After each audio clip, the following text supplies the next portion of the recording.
Welcome to Season 5 of the Willing Equine podcast, the podcast all about creating positive relationships between horses and people. I'm your host, Adele Shaw, a certified equine behavior consultant, horsemanship mentor, and all-around horse lover.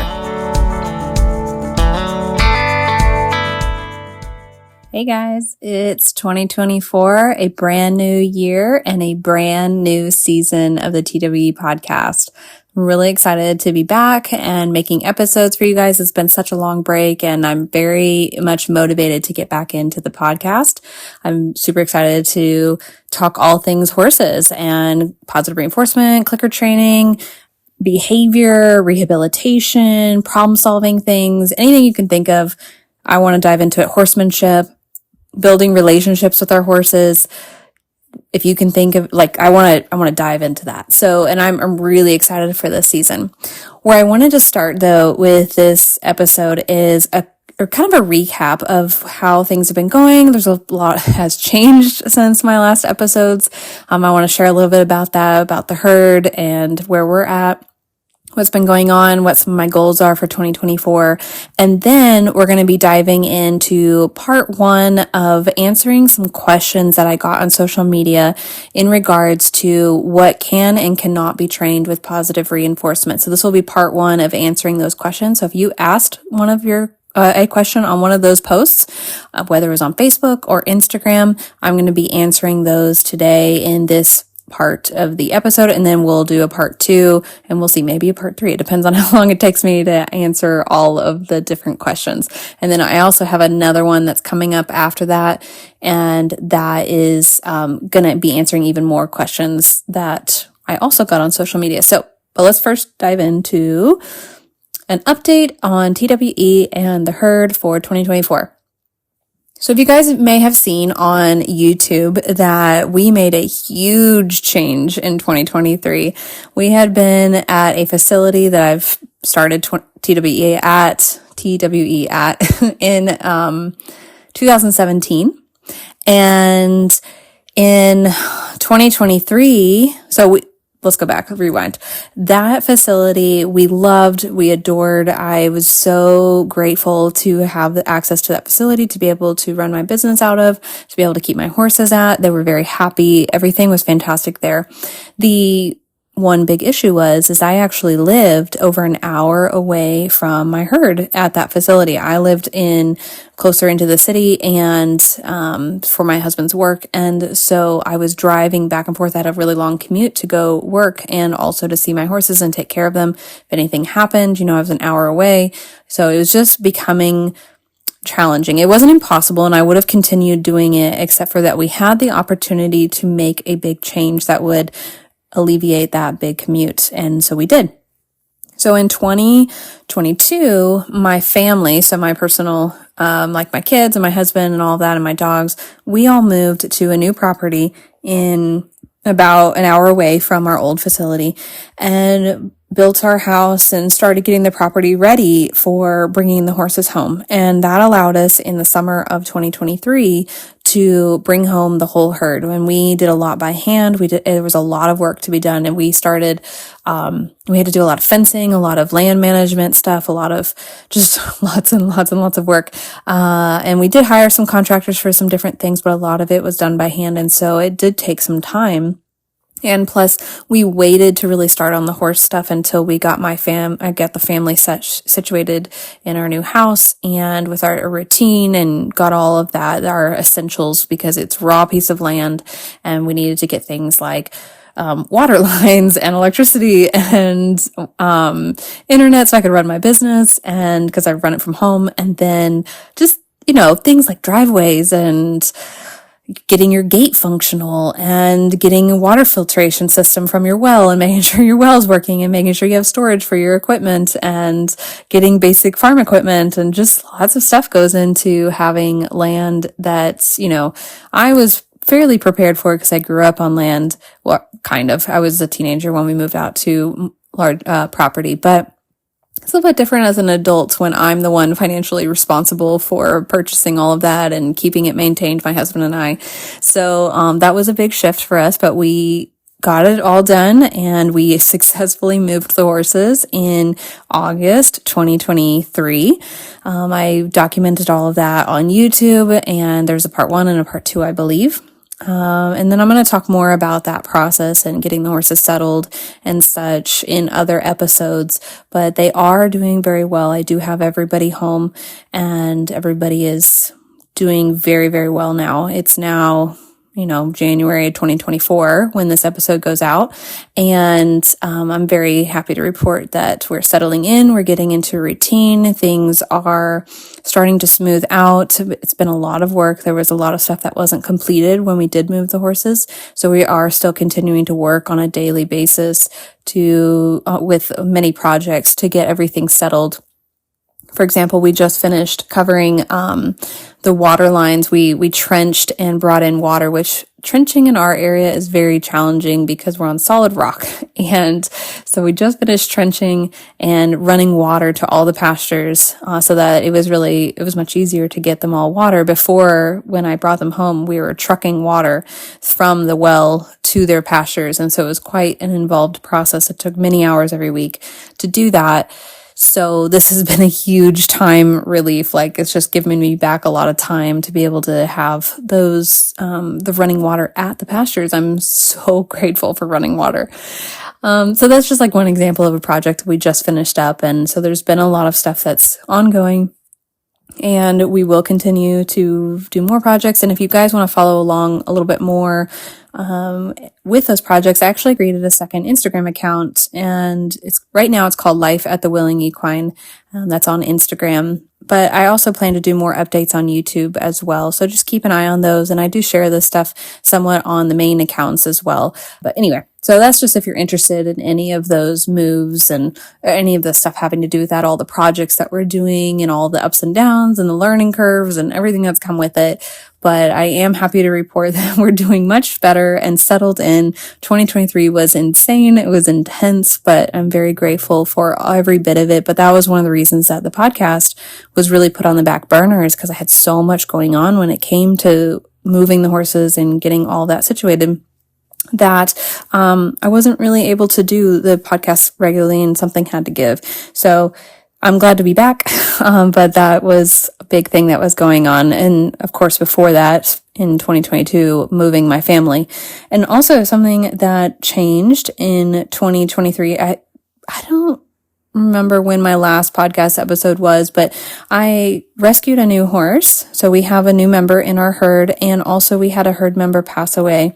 I've talked about him a few times. His name is Cash. He passed away in September, October 2022. Yeah, it was like September 2022. And then in October 2022, we rescued a new horse. Her name is Sugar. And we were very sad to have Cash pass, and it was very sudden and unexpected. He was older and had lived such a good life. He was 26-ish. It was a best guess kind of thing. And then he had an extremely severe colic that would have been the only way to proceed forward would be surgery, but with his age and the complications and all that, it wasn't the best decision for him. So we did put him down at home with his herd, and he passed. And it was really hard on Candy, his companion, and so the recovery from that and the grief that she went through and the grieving process and helping her stabilize and get back to a comfortable place, and to connect with the other horses in the herd was quite challenging as well. So everything from like end of 2022 all the way to like now has been just one thing after another and really intense. And then rescuing a new horse, she was being starved by, it was at a person's house that was next to one of my clients' house, and we were kind of watching her decline, and thankfully they were open to me taking her, and so I brought her home. And so she's had some really intense resource guarding and food aggression and anxiety, but we've been able to successfully introduce her to positive reinforcement and clicker training and help her through a lot of that food anxiety. She's been integrating into my lesson program. She's been doing fantastic, and so I've been recording her training progress as well. and doing fantastic. Health-wise, she's doing amazing. And she did also make the move with the rest of the herd as well in August 2023.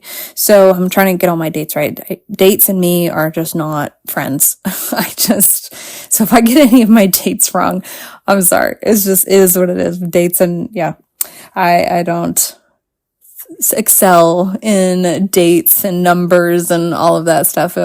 But you get the general idea of everything that's been going on. Lots and lots of stuff. So, and then of course, besides that is all the personal stuff with family, friends, etc. But we've all been doing very well, and I'm very happy to have everybody home and to be starting this new chapter in our lives and getting going into 2024 with a renewed sense of purpose and new goals, new motivations. And also, honestly, some things did have to give and are going to continue to give. And then also to be able to bring the podcast back, I did have to say temporarily goodbye to a few other things. But I'm really excited about 2024 because I'm going to be intentionally focusing on my family and my kids and spending time with my horses and rediscovering just the passion of horses and being with my horses and just enjoying them and spending time with them and really prioritizing working with them and my time with my horses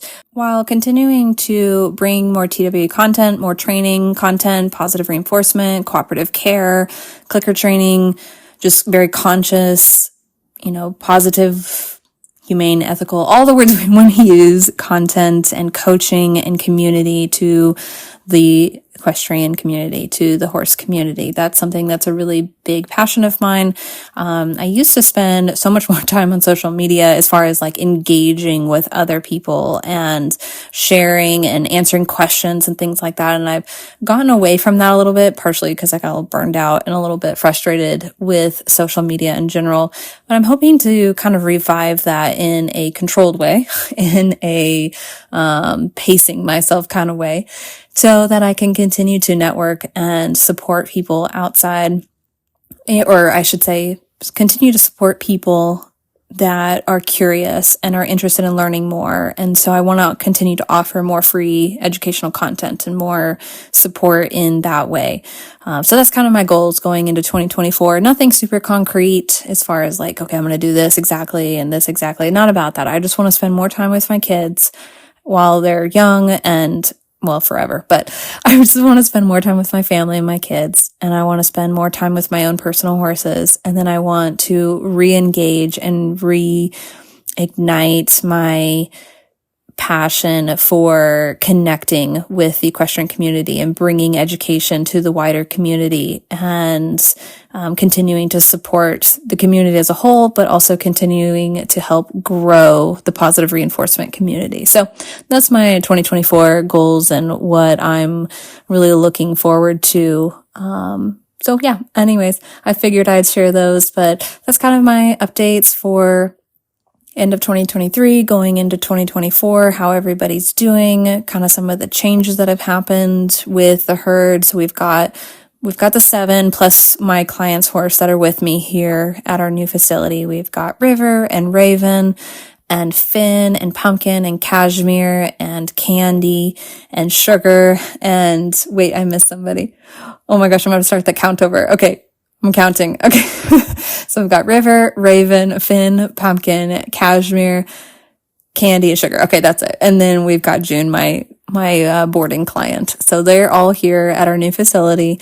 And if you're curious about any of the horses and you want to learn more about them, I do talk about them in the podcast, but sometimes it can be hard to keep track of which horse is which, but I do talk about them a lot. So you can actually find more information about the individual horses on my website. It's on the About Us page.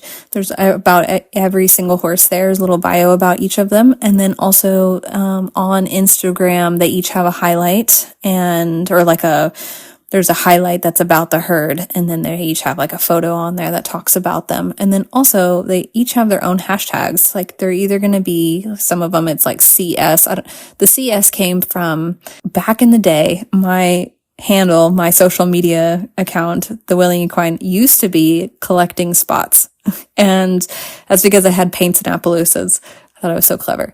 Anyway, so that's where that came from. So it was hashtag CS Finn and hashtag CS River, hashtag CS, who we got? Candy, hashtag CS Pumpkin. Cashmere is under TWE, so she'd be hashtag TWE Cashmere.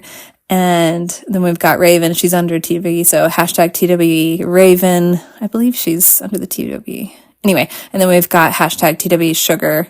And I think I've covered everybody. So, and then my training clients or boarding clients are going to be under TWE Training Horse or yeah, something like that. Anyway, that's kind of, I don't know if anybody's interested in that, but there it is. There's the information for you. So, new year, we're going back in, we're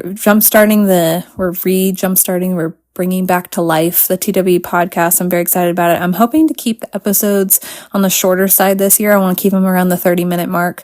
So keep them short and sweet, and then doing them, trying to keep up with it, doing it more often. So some episodes will end up being multi-parts. I'm not going to be doing a lot of guest episodes this year.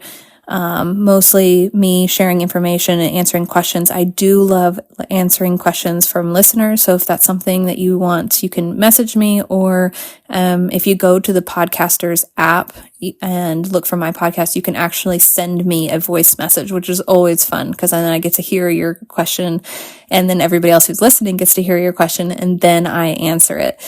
So that's always an option. Or you can message me a question that you might have from the podcast too, or kind of a topic idea. So yeah, that's the update for 2023 going into 2024. And now let's dive into part 1 of answering things that people commented under my post that said, what can't you train with positive reinforcement? Okay, so as I mentioned, I did a post on Instagram, which also went up on Facebook, and it was asking people what they thought couldn't be trained with positive reinforcement.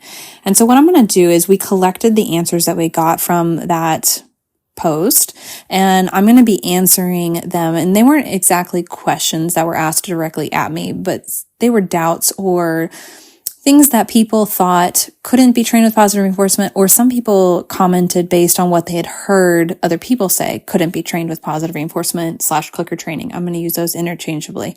So I'm going to go through that list of some of the things that people brought up and then give you solutions to those with positive reinforcement, or, kind of do a true or false kind of thing. I'll kind of talk about my experience, why it is or isn't possible to be trained with positive reinforcement. And I'm going to be pretty transparent. I'm going to be honest. There's going to be some things you can't train with positive reinforcement, and maybe that's a little bit of a spoiler, but let's dive into it and I'll share more with you, and you'll understand what I mean when I say some things can't be trained with positive reinforcement, because there is so much. It feels unlimited. It feels like everything is possible with positive reinforcement. And that's how I feel about it. I love training with positive reinforcement. I can't imagine ever going back to anything else, but there are some limitations, and let's talk about them. All right. So one of the first things that was brought up was training long duration ridden behaviors, such as dressage tests, without clicking and reinforcing in between. So in between the behaviors. So if you're doing a dressage test and you enter down the center line, you halt at X, you salute, you continue down the center line at the trot, let's say, turn left, go down the diagonal. I'm not using exact terminology, but go down the diagonal, I don't know. Anyway, you guys, you know what a dressage test looks like. And if you don't, then I would just Google quick, dressage test. Look at the Olympic dressage test, right? So that's what we're talking about, is these long, complex dressage or tests or patterns, even like a barrel racing pattern or a jumping pattern or something like that. But especially with the dressage pattern, there's a lot of nuance. There's a lot of precision and a lot of effort from the horse. A lot of communication that has to happen, a lot of very precise time changing and location-based changes in the movements, and in whether we're collecting or extending or doing a medium or doing a big relaxed stretchy walk, or we're doing a serpentine, or we're doing a 20-meter circle or a 10-meter circle or a piaffe or a passage, or I don't know. There's so many flying lead changes, right? So it can seem like, and it's hard. Okay. So I'm going to answer this. True or false? I'm going to say in the grand scheme of things, like when we look at the science and we look at how learning works and how reinforcers work and how we can chain together behaviors and we can do what we can achieve with positive reinforcement, this should be false. So long duration ridden behaviors are absolutely possible to be trained with positive reinforcement. But here's the challenge. It is a very, very, very, very, very long time and a lot of effort and a lot of behavior that has to happen before the reinforcement can occur. When something is being trained with negative reinforcement, so pressure and release, how most dressage tests are ridden and trained these days, there's lots of reinforcement happening throughout the pattern. There's a constant back and forth of pressure added, pressure relieved, or release, pressure added, pressure release. So they're getting a constant release, or not constant, but they're getting a frequent reinforcement, right? So most competitions with horses, most competitive riding, most patterns, most, the goals, the competitions, right? The shows, etc. They are geared towards and biased towards a certain kind of reinforcement, which is pressure and release. So negative reinforcement. They are biased towards negative reinforcement. The patterns and the tests are designed for negative reinforcement.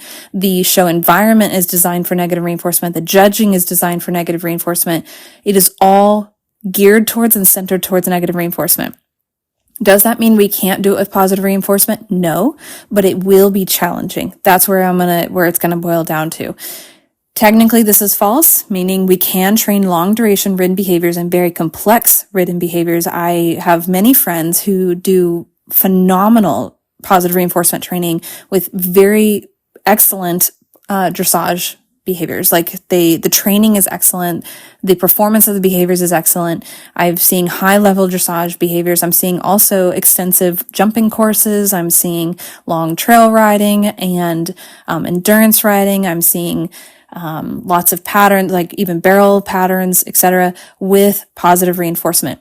It's just that it's going to be harder because, one, we don't have a lot of experience, meaning the horse world as a whole is very novice when it comes to training with positive reinforcement. We're really not very far along in this journey with training with positive reinforcement, that there's a lot of demonstration of it in the competition ring.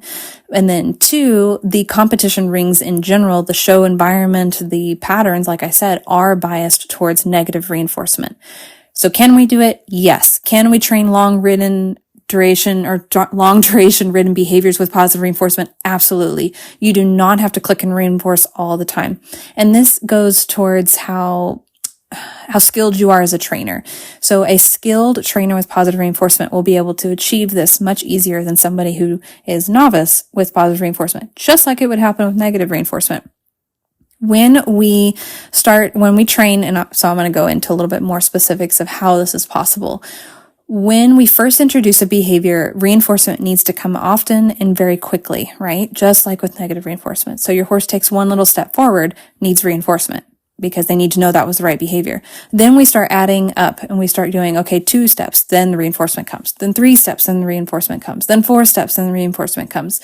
Then we can start deciding what kind of walking forward we want. Do we want it fast walking forward? Do we want it slow walking forward? Do we want 2 different ones? Maybe we want to be able to cue the fast walking forward and the slow walking forward. Okay, so we train those individually. And now we say, and this is where patterns and behaviors start to reinforce other behaviors. So we start to chain them all together. We can ask for a slow walk, and then we can ask for a bigger walk, and then reinforcement.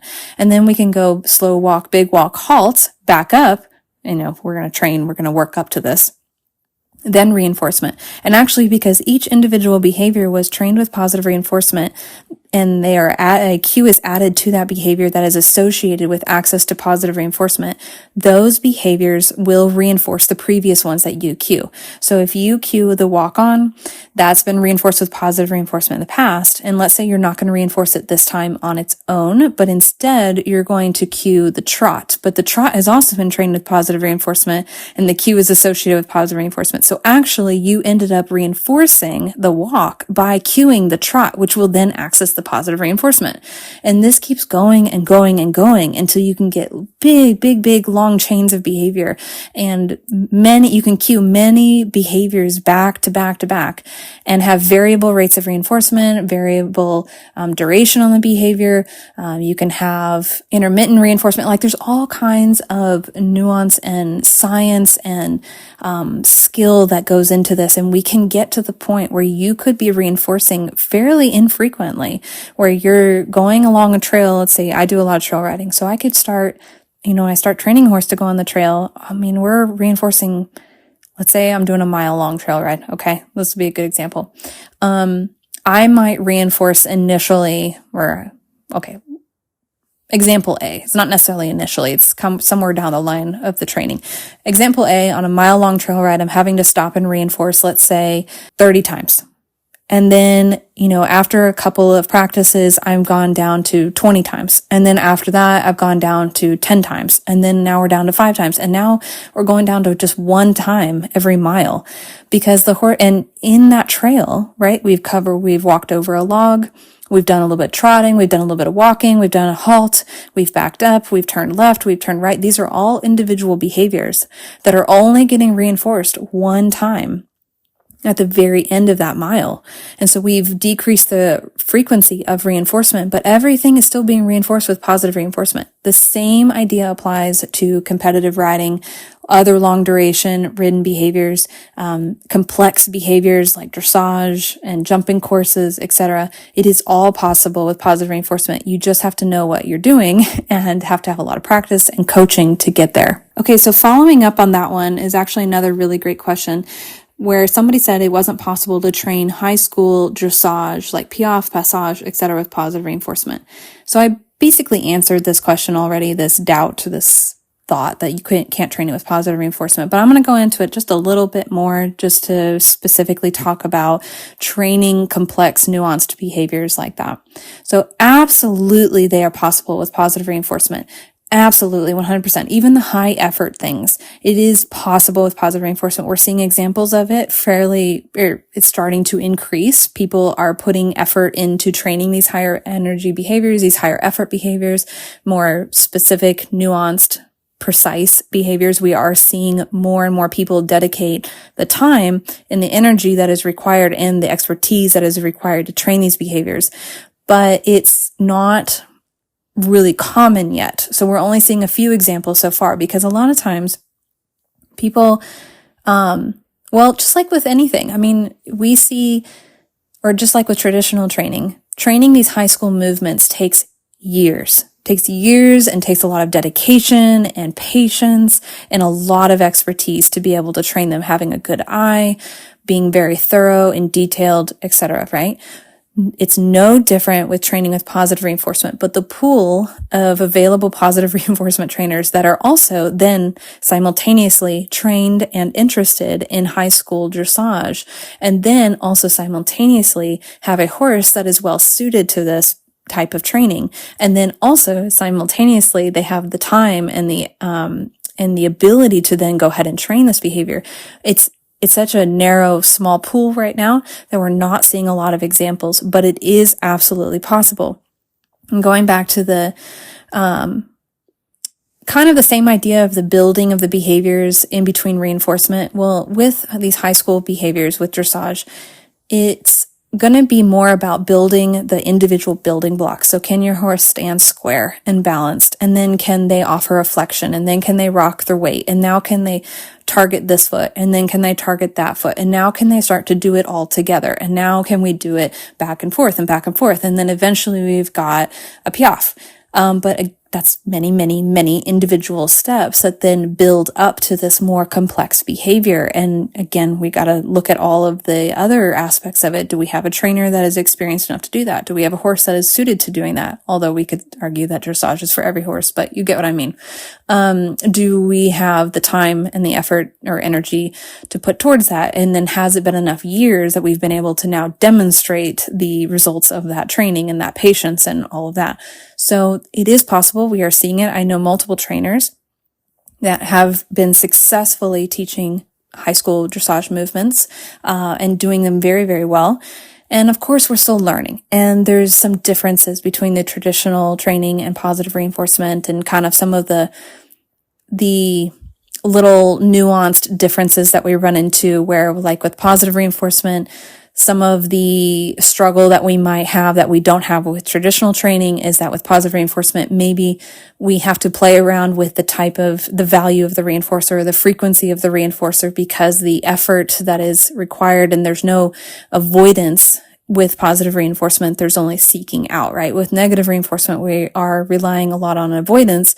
And so it can be easier to get movements that are high energy, and things like popping the feet up off the ground and getting them higher and higher can be a little bit easier to do when the horse is trying to avoid an annoyance like the whip tickling them or something like that, or tapping on them.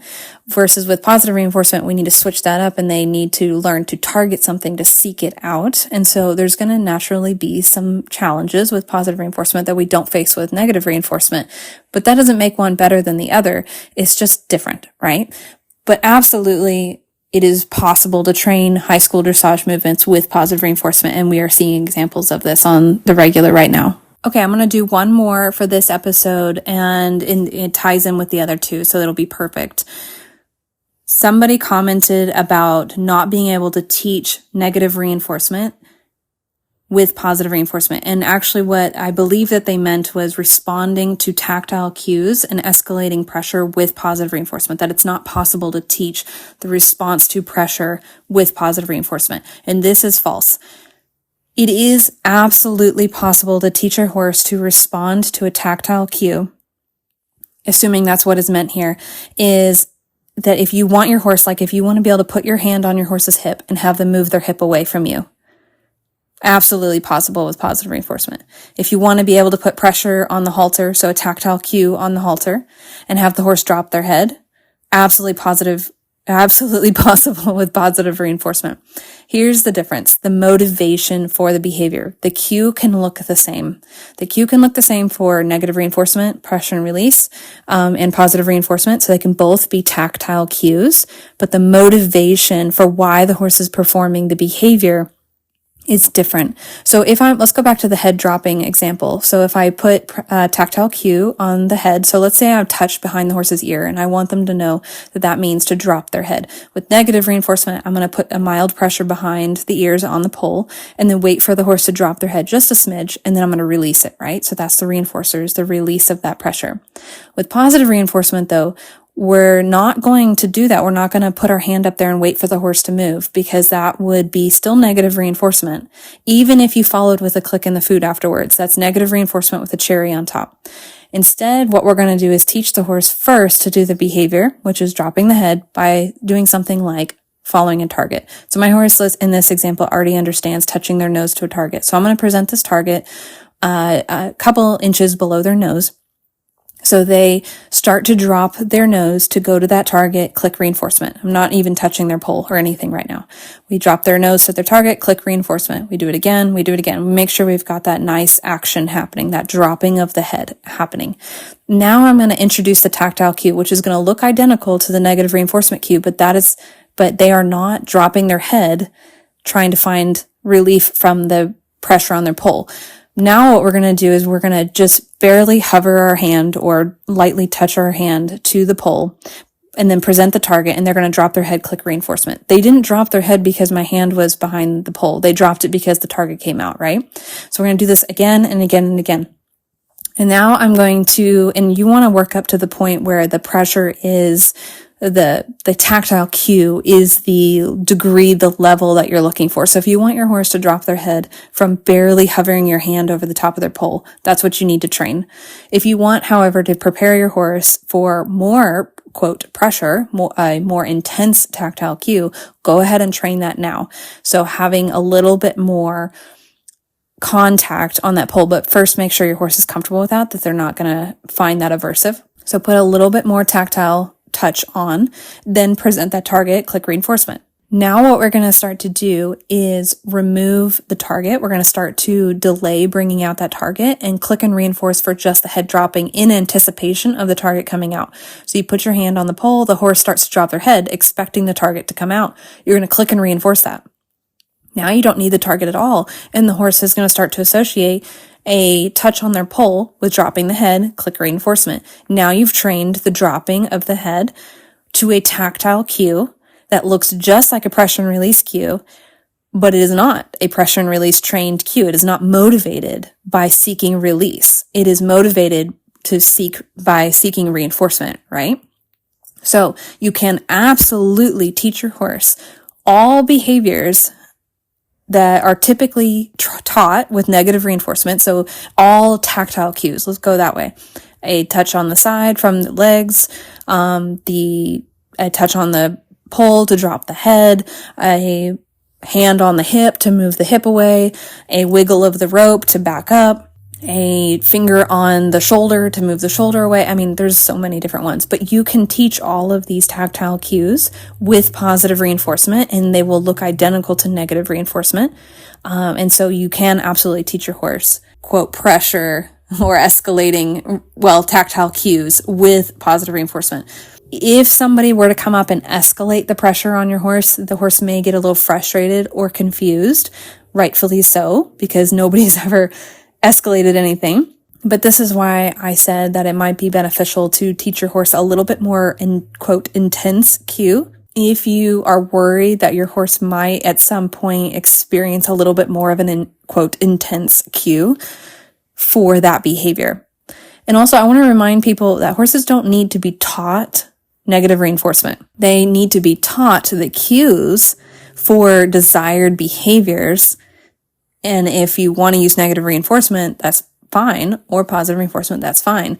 But they don't need to be taught negative reinforcement. They don't need to be taught how to avoid pressure. It is an inherent thing that all living beings understand. Negative reinforcement, positive reinforcement, negative punishment, positive punishment. It is inherent. Nobody teaches us how to learn through positive reinforcement. Nobody teaches us how to learn with negative reinforcement. Our brains already know how. What we need to learn is, how do I access that positive reinforcer from what this person expects? So they need to learn the behaviors that are expected to access positive reinforcement, or they need to learn the behaviors that are expected when this pressure is applied to access release. So access the negative reinforcement. That's what they need to learn. So you can teach a behavior with positive reinforcement. You can teach that cue, with positive reinforcement. All right, so that's going to do it for this part of answering the questions and talking about all these things. I hope that this was really helpful and you got a good idea of what it looks like to train ridden behaviors and longer duration behaviors, as well as common handling and riding cues with positive reinforcement. And it clarifies some of those doubts and some of the questions that you guys might have about those things. So I'm really excited to continue to dive into more of the comments that I received. We'll do that in the next episode, and definitely feel free to reach out if you have any more questions or you would like further clarification on anything I talked about in this episode. Thanks so much for listening. If you have any questions, please do email me at info@thewillingequine.com. If you'd like more information on my courses, coaching, consulting, or even access to free resources, please do check out my website, thewillingequine.com. If you like this podcast or this episode, please do leave feedback on the platform that you listen to it on.